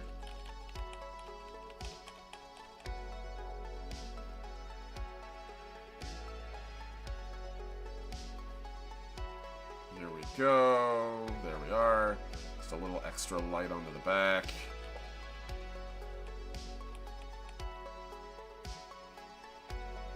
Okay. Can't stick around because I've got work call, but I figured stop by, bump that view count. Thank you so much. I appreciate you, Gainer. It was a genuine pleasure to have you on board. Have a good one. Alright, so. This feels pretty good so far. I kind of want to add, like, more environmental highlighting, but for now it'll do. I also kind of want to add a bright light to the interior of these weapons. So let's do it. Just to make them even more dangerous looking.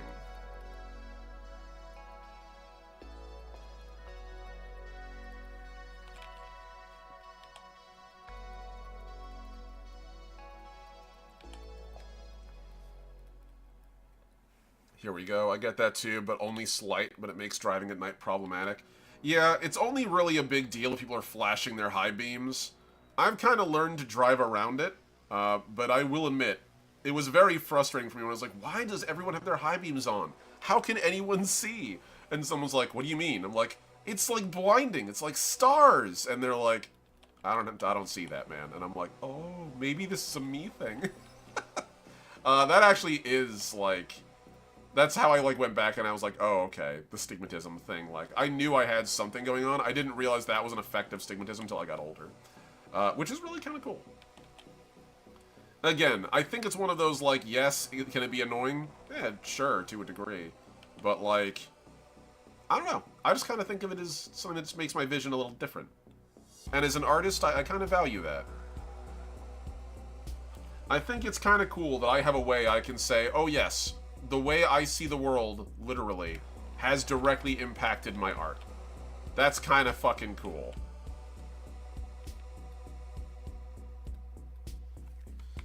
There we go. So now we've got that nice glow around those weapons. That feels pretty nice.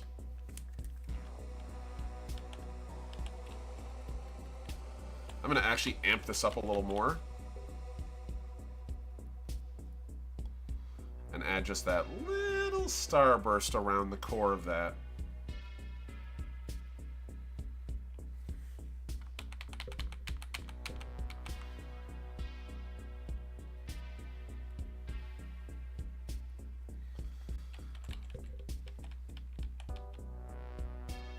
I'm also going to go in here and add a little more detail to this eye because I actually like doing this. I think it makes it very clear what this is. By adding like the little camera lens details refracted by the light.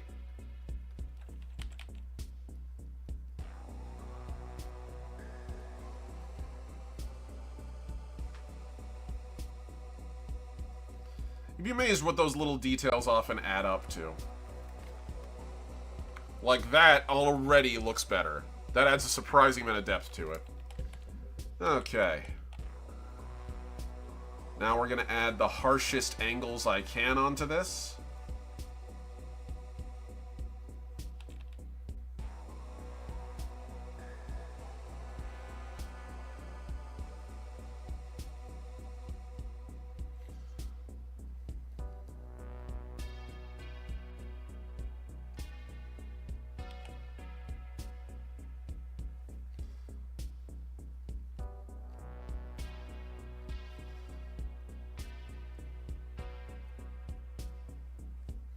There we go. And I'm just doing this. This is literally edge highlighting. If you're a miniature painter, you know exactly what that is. I'm just doing it on like an actual like drawing as opposed to a miniature. If you're not familiar with that, edge highlighting is where you take a bright color, usually a white or like the lightest color that you have on the model, and you run it on the outlines of a panel. And in doing so, it really calls like stark detail. It really makes everything kind of pop. It's a very effective way to like make something look three-dimensional with very little effort.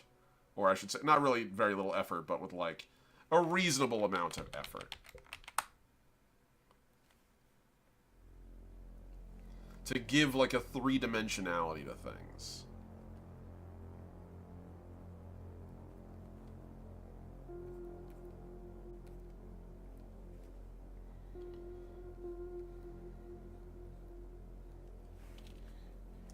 And you can already see what I mean. Just a little bit of it. And it's already showing, like, hey, these are where lines are. This is what the plates look like. Suddenly, it's no longer an amorphous blob of whatever. It's actually got, like, definition to it. And it takes very little to achieve that effect. So don't go too ham. That's my biggest advice. If you're going to do edge highlighting, like, less can be more sometimes.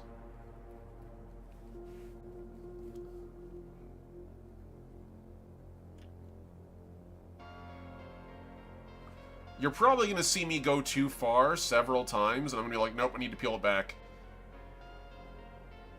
I might end up doing that right here. We'll see. Okay, no, that looks okay for now.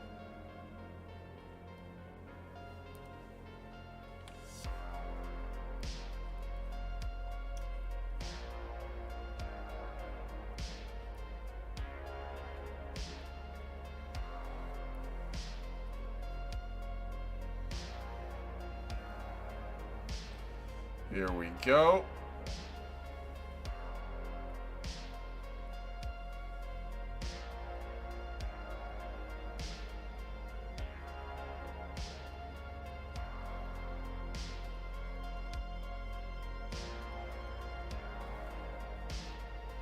And already looking good.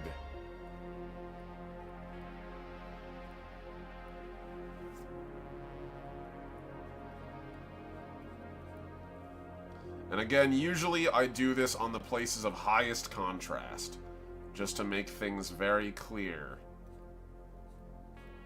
where the edges of things are.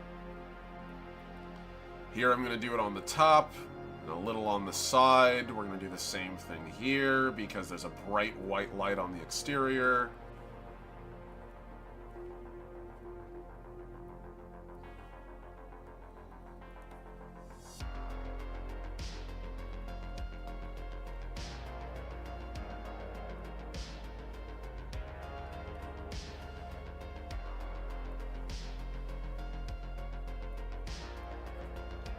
And these areas already had that edge highlight, so I don't need to do that.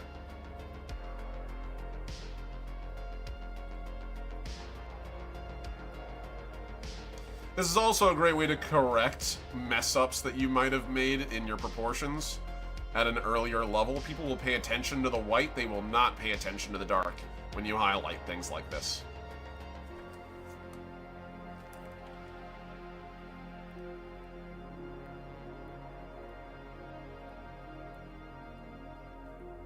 Okay, cool. And then we're just going to add the points on top, because these have kind of like ridges on the top, almost like the toes of a bird.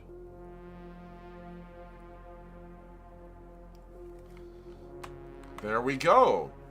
That's pretty good. We only have one arm left to do, which is this one right here.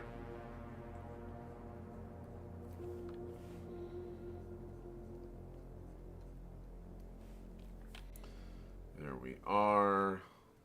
A little bit of that. And then I'm sort of just going to take this, and again, you can add sort of detail that didn't exist on this stage, which is really nice. It's like a great way to add extra that you missed earlier. And then we can just go down here, and I can catch the edge. And I'm going to add some teeth onto this thing. They won't show up till later when the environment is a little darker, but it will show up. Trust the process.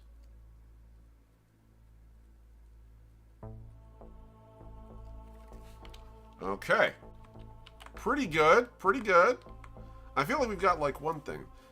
We got one last thing to do, which is the environment a little more. So we have our environmental foreground. I'm going to do environmental lighting. That's going to be the topmost, but we're also going to do the atmosphere. Atmosphere. Okay, this is where I'm going to probably fuck up a lot, but it's okay. This is why we do things this way. So I'm going to put this at 75, and we're just going to absolutely hit this atmosphere up. I want this whole thing dark as hell. Put you at 100. Cool, cool, cool. I actually kind of like that. My thought was, oh, that's going to be too much. Actually, that works. That works pretty well. I kind of like the idea of the sun being in the distance over here. So to do that, we're going to do a corona of black, and then we're going to do a white around it. So let's go a little ham. Then we're going to go with the white around that. We're going to put this at only 25%.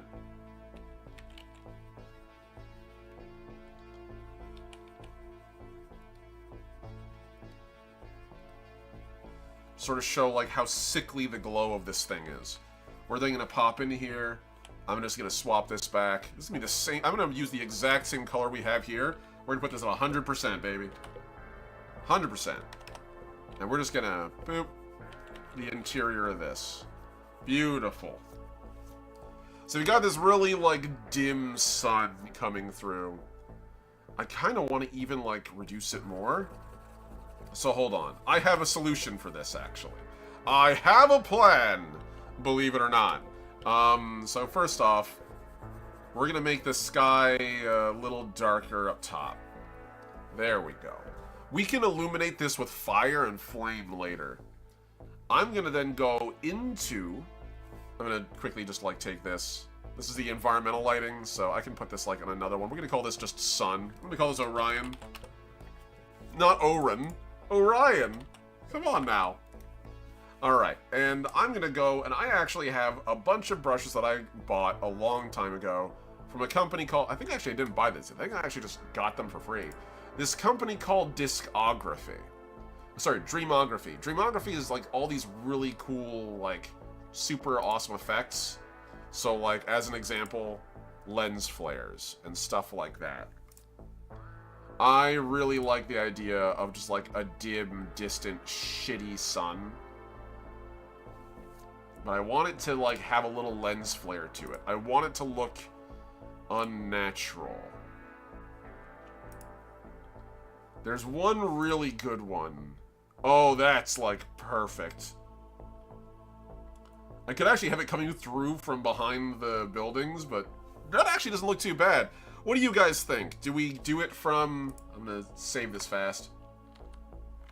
So, given the picture we have here, and I'm gonna pull it as far to the left as I can so you guys can see it. So you put the sun coming up over the domes? Or do we have the sun coming up eclipsed by the miserable ruined-ass buildings? I think either one could look really good. These are already at, like, really, like, the largest they can get. Kind of like that one.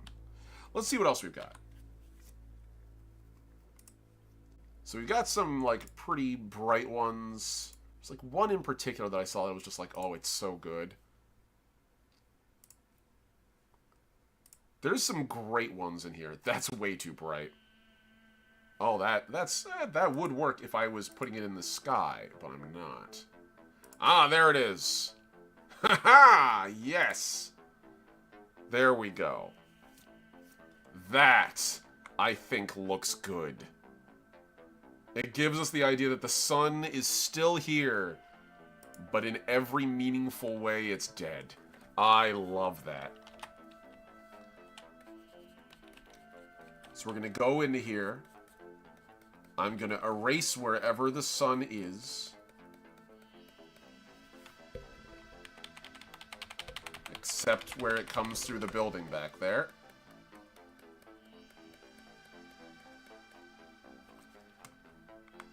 And I'm going to pop onto here. We can actually do a little bit of environmental lighting now, because we have that, like, really cool dead black sun behind it. I really like that. Let's get back onto our acrylics brush.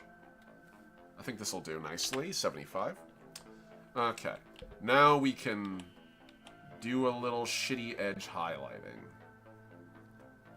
Really kind of call attention to how ruined everything is. We're not going to add a lot. Just like a little bit. Again, enough to denote that there is a light source. It's just not for us.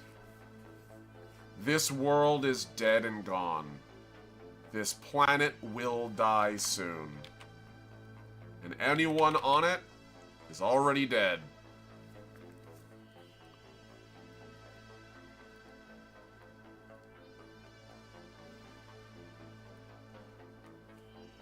There we go. Eulogies for the warriors, ladies and gentlemen. What is it, guys, gals, and non-binary pals? Eulogies for the dead. And those who are yet to be, but will certainly be. Now we can pop in behind there. And I really like what this does. This kind of allows us to, like, really kind of just go ham.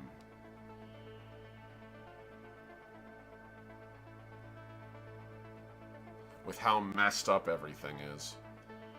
Why can't I suddenly hear Black Hole Sun? Won't you come? Won't you come? Black Hole Sun. I actually like that song. For me, though, I will say I tend to hear Muse's Black Holes and Revelations a little more in my head. But then again, that's I listen to that album a lot lately. If anyone has not listened to Muse, go fix that, for fuck's sake.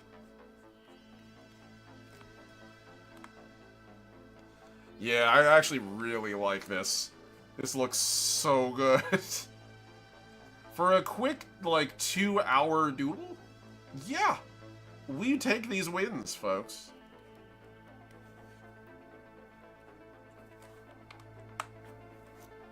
That looks haunting. And I kind of love that.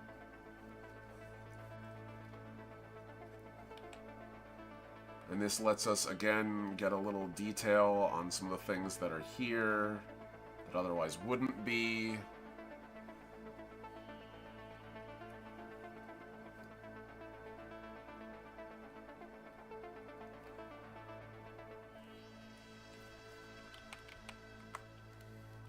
distance. We're going to get the top of this dome. I'm going to make this a little bit duller. I really want to sell that the light is barely here. And we do that by making it almost seem ghostly.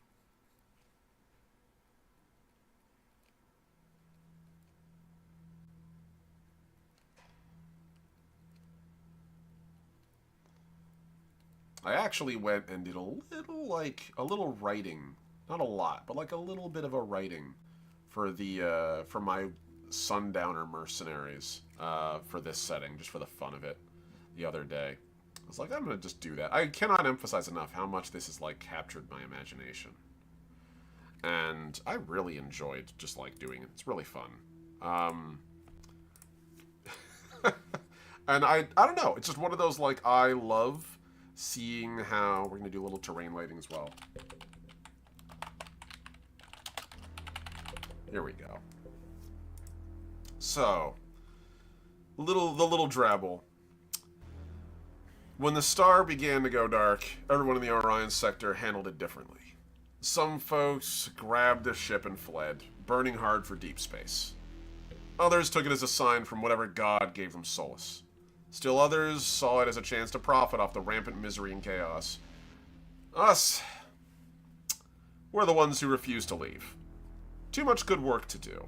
Too many assholes that need killing. And yeah, depending on the day, we're more merc than militia. Rockets and rations cost credits, folks.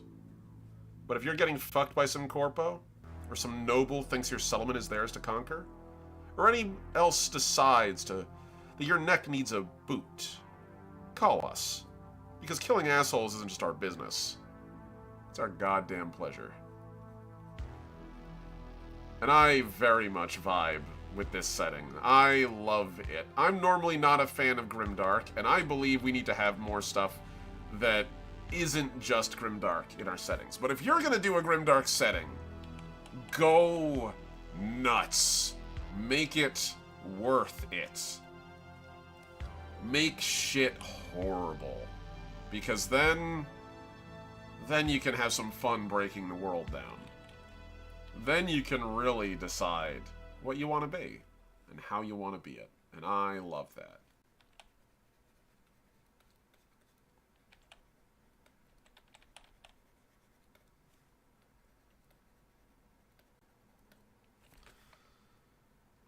And now we can really get in there with this light, since this is going to be the brightest thing.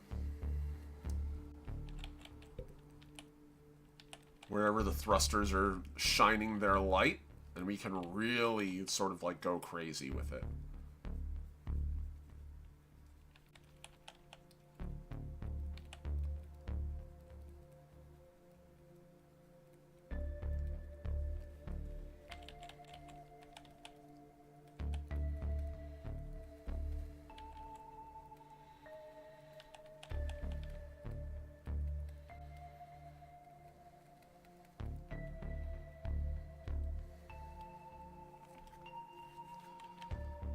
And we're going to make this the brightest edge possible.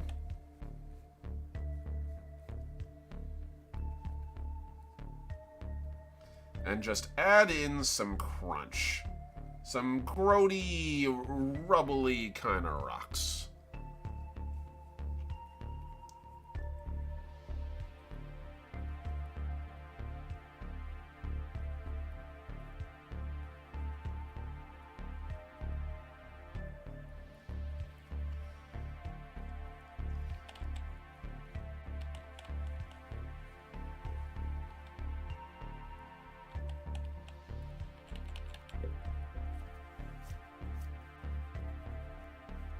And literally, we're just going to go as ham as we can in the areas where light is reflecting off of it.